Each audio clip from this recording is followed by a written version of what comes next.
Mismo kay Pangulong Noynoy Aquino na umapela ang lola ng law student na si Marvin Reglos na namatay dahil umano sa hazing. Tila nababagalan daw kasi sila sa pag-usad ng investigasyon sa kaso. Mula sa Isabela, may ulat on the spot si Maria Bulaklak ausente. Maria?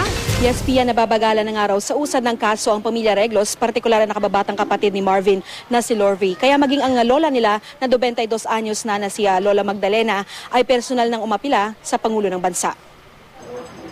Pilit pang ikinubli nung una ng pamilya Reglos kay Lola Magdalena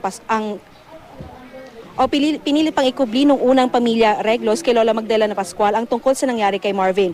22 anyos na kasi ito at baka mahirapan daw natanggapin ang kahinatnan ng apo. Siya kasi ang nagpalaki kay Marvin at sa mga nakababatang kapatid nito. Masamang-masama ang loob ng matanda lalo pat kaunti pa lang natukoy sa mga sospek.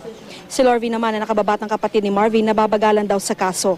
Umaasa kasi siya na bago mailibing ang kuya nito ngayong Sabado ay tuluyan na ring makasuhan ng iba pang miyembro ng Lambda Rho Beta Fraternity. Umaapila din ito sa dalawa pang kasamahan ni Marvin sa initiation rights na lumantad at makipagtulungan sa kanila para sa pagpapadali ng pagresolba sa kaso. Ang ina ni Marvin unti-unti nang tinatanggap ang nangyari sa anak. Kapag daw nailagay na sa ayos ang lahat, gagawa ito ng aklat bilang alaala sa buhay ni Marvin.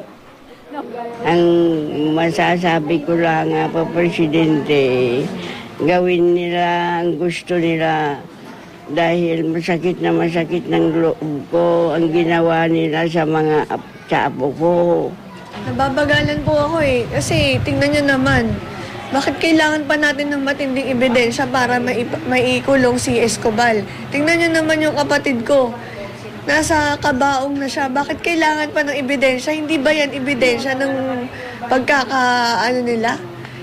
Ng mga kasalanan nila? Samantala, Pia, tuloy na nga sa Sabado ang libing ni Marvin dito sa kanilang bayan sa Barangay Caligan sa Burgos, Isabela.